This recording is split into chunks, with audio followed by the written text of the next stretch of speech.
Hello everyone, subscribe my channel and don't forget to press the bell icon to get the regular notification of my new videos. Thank you. Hello, good morning everyone. Once again I welcome you in my YouTube channel The Science Master Brijesh ओझा। आज का जो topic है वो है tissue और ये अगला chapter भी है क्लास 9th के लिए। तो क्लास 9th के स्टूडेंट्स के लिए अगला चैप्टर हम लोग लेकर के आए हैं जिसका नाम है टिश्यू। इसके पहले वाले चैप्टर में आपने सेल के बारे में पढ़ा था और सेल क्या होता है आपने जाना कि cell is the structural and functional unit of life. Cell का पूरा स्ट्रक्चर हम लोगों ने देखा, उसके क्या क्या फंक्शन होते हैं, उसमें कितने पार्ट्स होते हैं, कौन कौन से सेल ऑर्गेनेल्स हैं, उन सब के बारे में हम लोगों ने जानने का कोशिश किया। यहाँ इस चैप्टर में हम लोग टिश्यू की बात करेंगे। तो जब हम लोग किसी आगे की तरफ जब बढ़ते हैं तो उसके पहले जान लेते हैं कि सेल से जब सेल मिलते हैं तो क्या बनाते हैं, टिश्यू बनाते हैं। टिश्यू के साथ में जब टिश्यू का फॉर्मेशन होता है तो वो क्या बनाते हैं, ऑर्गन बनाते हैं। बहुत सारे ऑर्गन्स जब मिलते हैं तो वो क्या बनाते हैं, ऑर्गन सिस्टम बनाते हैं, ऑर्गन सिस्टम बनते हैं। और ऑर्गन सिस्टम जिसके पास होता है उसे क्या कहते हैं, ऑर्गेनिज्म कहते हैं। तो यहाँ पे जो सेल का कॉम्बिनेशन है, जहाँ पे सेल से मिलकर के टिश्यूज बनाते हैं, ये बहुत ही इंपॉर्टेंट फॉर्मेशन है, क्योंकि बहुत तरीके के सेल जब आपस में मिल जाते हैं तो एक कॉम्प्लेक्स स्ट्रक्चर बनाते हैं और उस कॉम्प्लेक्स स्ट्रक्चर को हम लोग कहते हैं टिश्यू। तो टिश्यू को अगर डिफाइन करना होगा तो सिंपली हम डिफाइन कर सकते हैं कि टिश्यू क्या होते हैं। तो the group of cells in which all cells are similar in structure, function and origin is called tissue। ठीक है, तो टिश्यू क्या होते हैं, ऐसे सेल्स का एक ग्रुप है जिसमें सारे के सारे सेल्स जो होते हैं एक जैसे होते हैं, एक जैसे दिखाई देते हैं और एक जैसा काम करते हैं। अगर आपको समझना हो, इस बात को जानना हो, तो जैसे अगर हमारे शरीर के अंदर में अलग अलग तरीके के ऑर्गन्स हैं, बहुत सारे कॉम्प्लेक्स ऑर्गन से मिल करके हमारा शरीर बना हुआ है। तो बहुत सारे ऑर्गन्स हैं, जैसे स्टमक का काम अलग है, लीवर का काम अलग है, किडनी का काम अलग है, टंग का काम अलग है, जो सैलिवरी ग्लैंड्स हैं उनका काम अलग है, ब्रेन का काम अलग है। तो सारे जो ऑर्गन है सबका काम अलग अलग है, लेकिन वो किसके लिए काम कर रहे हैं, they are performing their work for our body, वो हमारे लिए अपना काम कर रहे हैं। तो ये कोऑर्डिनेशन की बात हो गई। तो सबको कोऑर्डिनेट करता कौन है, हमारा ब्रेन करता है, लेकिन सबके काम अलग अलग है। स्टमक का काम लीवर नहीं कर सकता, लीवर का काम कभी भी किडनी नहीं कर सकती, किडनी का कभी काम पैंक्रियाज नहीं कर सकता। तो हर एक जो ऑर्गन है उन सबका एक स्पेसिफिक वर्क है, और वो उनका स्पेसिफिक वर्क किसकी वजह से है, क्योंकि वो स्पेशल टाइप के सेल से मिलकर के बने हुए हैं। और जो स्पेशल टाइप के सेल्स हैं, जो उनका ग्रुप है, उससे मिलकर के क्या बना हुआ है, टिश्यू बना हुआ है। तो जो भी वो काम परफॉर्म करते हैं वो स्पेसिफिक सेल्स की वजह से ही परफॉर्म करते हैं। जैसे डाइजेशन के प्रोसेस में अलग अलग तरीके के एंजाइम प्रोडक्शन का काम करता है, जो स्टमक की वॉल होती है। लीवर के अंदर में बाइल का प्रोडक्शन होता है। तो अगर वही सेल्स अगर हमारे स्टमक में आ जाए तो वो बाइल प्रोड्यूस करने लगेंगी, तो यानी स्टमक का जो मेन फंक्शन है डाइजेशन का वो परफॉर्म नहीं हो पाएगा। तो इसीलिए सबके काम अलग अलग हैं। और काम क्यों अलग अलग हैं, क्योंकि वो अलग अलग तरीके के टिश्यू से मिलकर के बने हुए हैं। तो इसीलिए यहाँ पे हम देख सकते हैं कि हमारे शरीर के अंदर में क्या होते हैं, हमारे शरीर के अंदर में अलग अलग तरीके के डिवीजन ऑफ लेबर्स पाए जाते हैं, यानी सबके काम का विभाजन है, सम विभाजन भी इसको कह सकते हैं। तो सबके काम अलग अलग हैं, कोई भी एक दूसरे का काम नहीं कर सकता है। कुछ टायर्ड मसल्स होते हैं, कुछ इनवॉलेंट्री मसल्स होते हैं जो दिन रात हमारे शरीर में काम करते रहते हैं, तो उनका फंक्शन अलग तरीके का है। अब जैसे हार्ट है, अगर हार्ट की मसल्स अगर आराम करने लगे तो हम भी आराम कर लेंगे, हमको भी यमराज के पास जाकर के आराम करना पड़ेगा।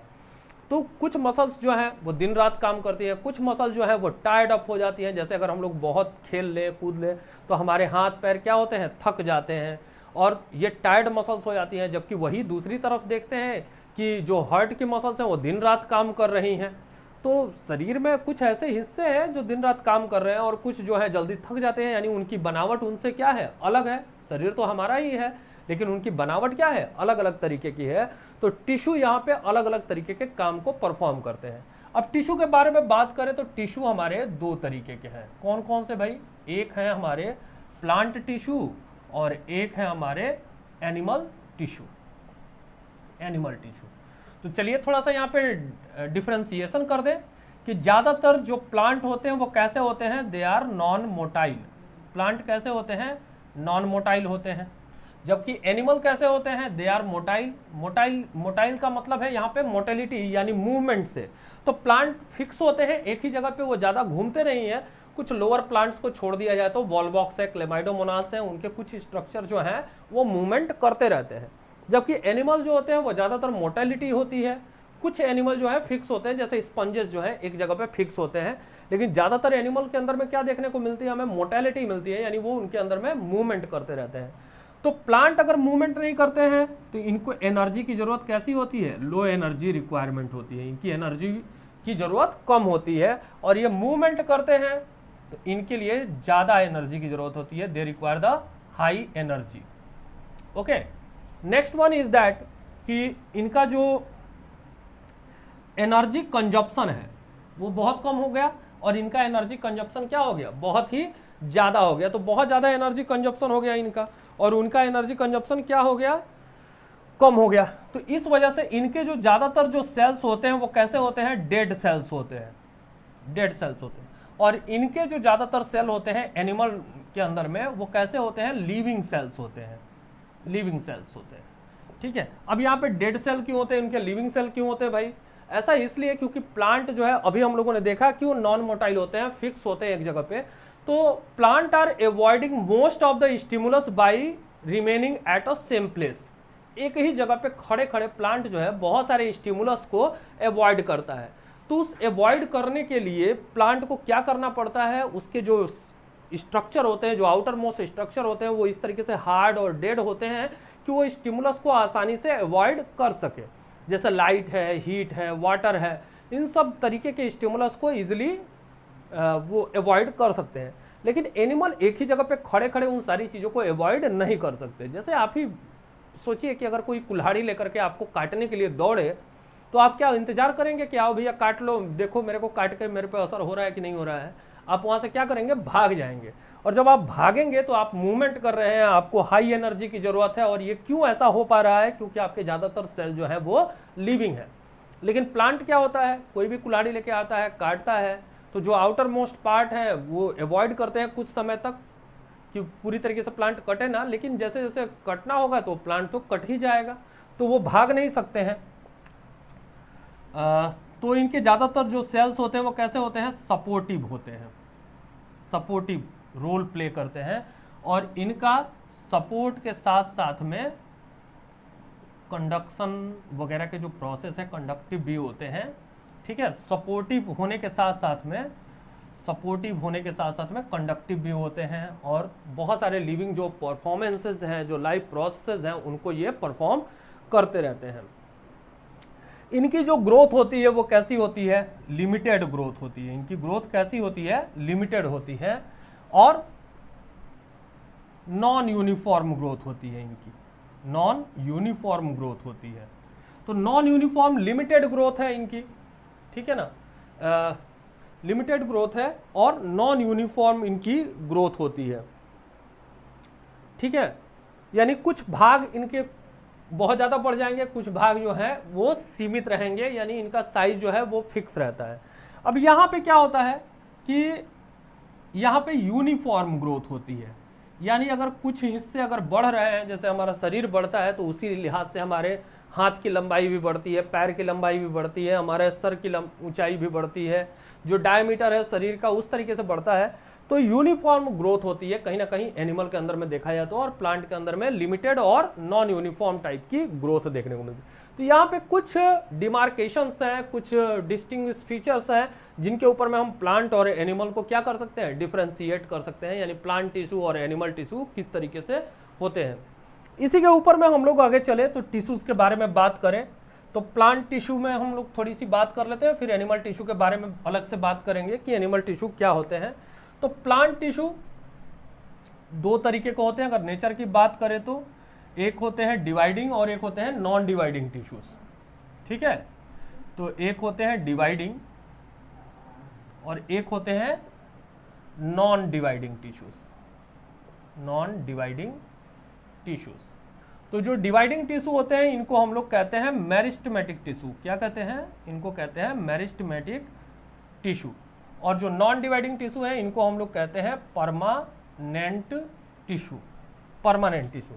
तो मेरिस्टेमेटिक टिश्यू अपने अपने रीजन के अकॉर्डिंगली, लोकेशन के अकॉर्डिंगली तीन तरीके के होते हैं, एपिकल, इंटरकैलरी और lateral.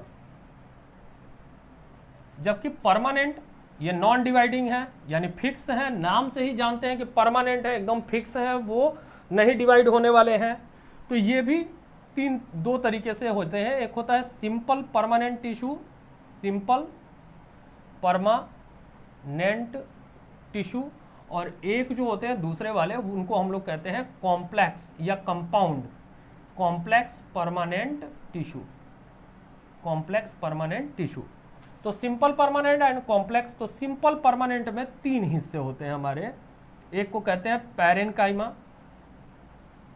Parenchyma, collenchyma and sclerenchyma.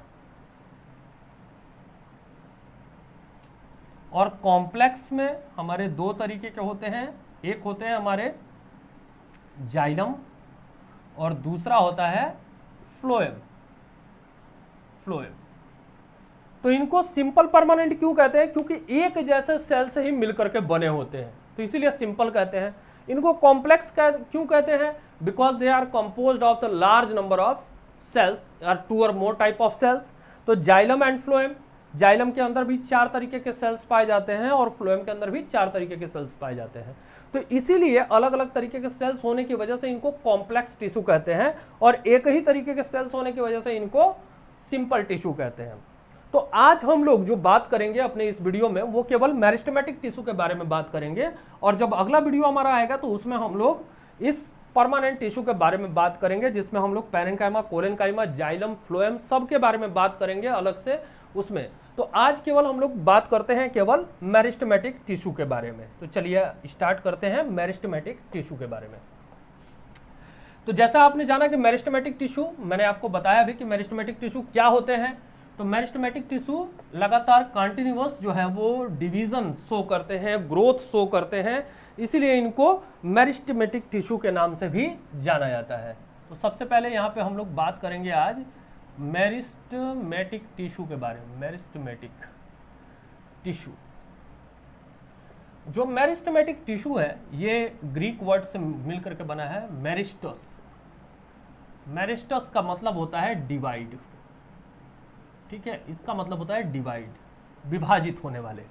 तो मेरिस्टस वर्ड से मिलकर के बना है जिसका मतलब ही होता है डिवाइड। तो यानी ये ऐसे टिश्यू हैं जो लगातार कंटिन्यूअस डिवीजन शो करते हैं, ग्रोथ शो करते हैं, इसलिए इनको नाम दिया गया है मेरिस्टेमेटिक टिश्यू। तो इन मेरिस्टेमेटिक टिश्यू के बारे में बात करेंगे कि ये कैसे होते हैं, किस तरीके के सेल्स होते हैं। तो थोड़ा सा एक स्ट्रक्चर देख लेते हैं जल्दी से। ये पॉलीगोनल भी हो सकते हैं, सर्कुलर भी हो सकते हैं। यहाँ पे मैंने उसी तरीके से एक पॉलीगोनल स्ट्रक्चर बनाया हुआ है। तो ये पॉलीगोनल हो सकते हैं, न्यूक्लिएटेड होते हैं, यानी इनके पास में न्यूक्लियस पाया जाता है, देन साइटोप्लाज्म होता है इनके पास में अपना। तो ये जो सेल्स होते हैं, जो मेरिस्टेमेटिक सेल्स होते हैं, ये सबसे पहली तो बात है कि दीज आर लिविंग, ये लिविंग सेल्स होते हैं। थीन वॉल्ड, आइसोडायमेट्रिक, ठीक है ना। अब इन तीनों वर्ड को समझते हैं। यहाँ पे लिविंग का मतलब क्या होता है? जीवित है। थीन वॉल्ड यानी इनकी जो वॉल है वो कैसी है? थीन वॉल्ड है, मेनली सेलुलोज की बनी होती है। किसकी बनी होती है? सेलुलोज की बनी होती है।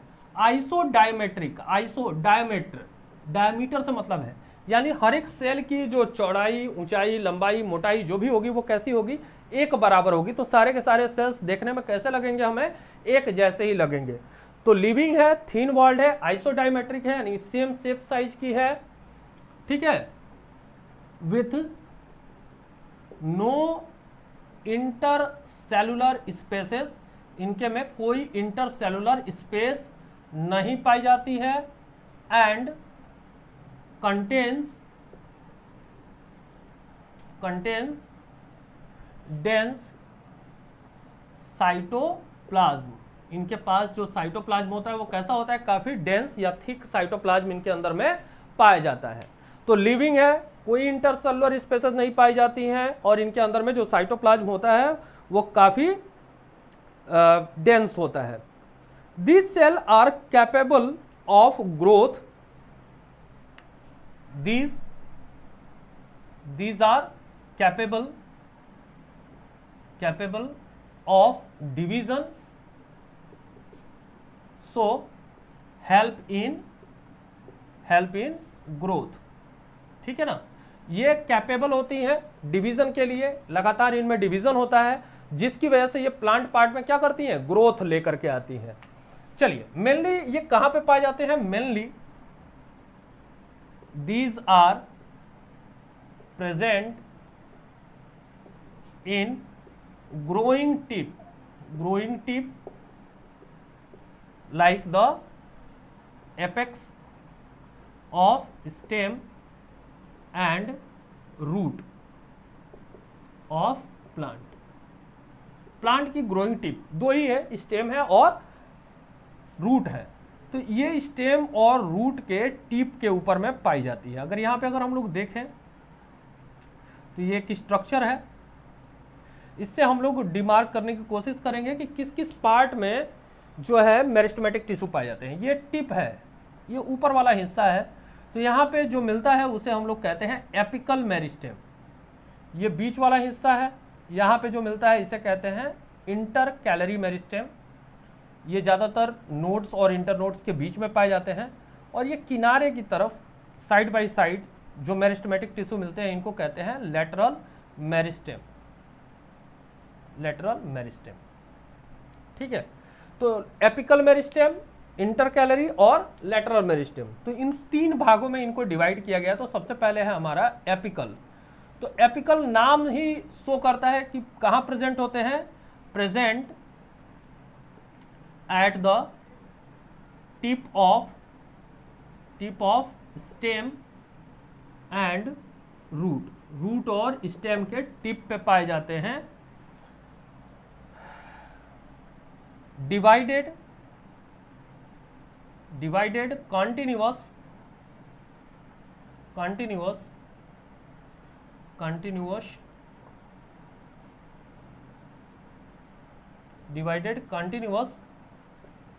to bring growth in length। ये लगातार डिवाइड होते रहते हैं और प्लांट की लंबाई बढ़ाते हैं, प्लांट की ऊंचाई बढ़ाते हैं। तो जैसे जैसे प्लांट की ऊंचाई बढ़ती है, नीचे से रूट भी और अंदर की तरफ जाता है, जिससे प्लांट को अच्छी तरीके से वो फिक्स कर सके। तो ये एपिकल मेरिस्टेम होते हैं। दूसरे जो हमारे हैं मेरिस्टेमेटिक टिश्यू, उनका नाम है इंटरकैलरी मेरिस्टेम। इंटरकैलरी, तो इंटरकैलरी, अब जहां पे आप देखेंगे कि कोई भी प्लांट है और ये लीव्स निकली हुई है, यहां से लीव्स निकली हुई, तो लीफ जिस जगह से निकलती है इस जगह को हम लोग कहते हैं नोड। क्या कहते हैं, नोड। और दो नोड के बीच की जो जगह होती है उसको कहते हैं इंटरनोड। क्या कहते हैं, इंटरनोड कहते हैं। तो यहाँ पे इंटरकैलरी का मतलब भी यही है, जो नोड के बीच की जो जगह होती है, जो इंटरकैलरी पोजीशंस होती हैं, उनकी ये लंबाई को बढ़ाते हैं। तो उससे क्या होता है कि प्लांट के अंदर में ऊंचाई तो बढ़ती है, बीच वाले हिस्से की भी लंबाई बढ़ती जाती है। So also the intercalary meristem bring the growth in length of intercalary positions of plant. तो present in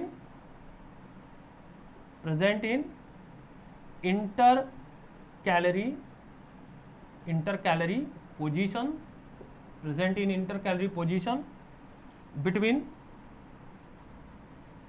nodes to bring to bring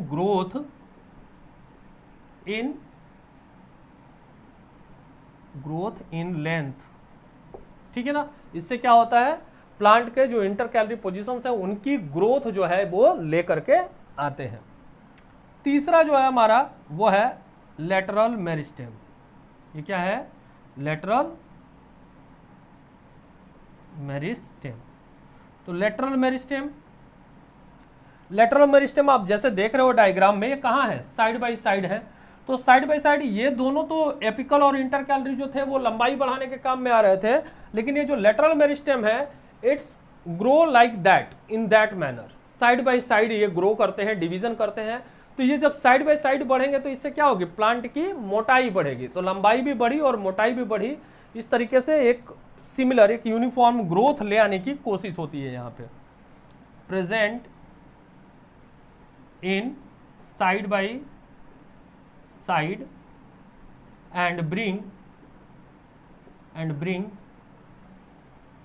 and brings growth in girth या वाइडन करता है, ये मोटाई बढ़ाता है। तो गर्थ और मोटाई बढ़ाने में ये मदद करते हैं। तो यहाँ पे हम लोगों ने देखा कि मेरिस्टेमेटिक टिश्यू क्या होते हैं, उनके स्ट्रक्चर किस तरीके के होते हैं, वो लिविंग होते हैं कि क्या होते हैं, उनके सारे कैरेक्टरिस्टिक को हमने जाना। उनके 3 अलग अलग पार्ट्स होते हैं, एपिकल, इंटरकैलरी और लेटरल मेरिस्टेम, उन सब के बारे में भी हम लोगों ने जान लिया। अब जो हमारा अगला वीडियो होगा वो परमानेंट टिश्यू के ऊपर में होगा, जिसमें हम लोग पैरेन्काइमा, कोलेनकाइमा, स्क्लेरेन्काइमा के बारे में जानेंगे। और उसमें हम लोग देखेंगे कि कंपाउंड या कॉम्प्लेक्स परमानेंट टिश्यू क्या होते हैं। तो वो सारा वीडियो जो है एक साथ आएगा। यहाँ पे हम लोगों ने केवल मेरिस्टेमेटिक टिश्यू के बारे में बात किया। वीडियो को पूरा देखिएगा, अच्छी तरीके से देखिएगा। इसके पहले एक एनिमेटेड वीडियो भी आया था, उसको भी देखिएगा। इन दोनों को मिला करके देखिएगा, आपको बहुत सारी चीजें अच्छे से समझ में आएगी। Till then, good bye, take care.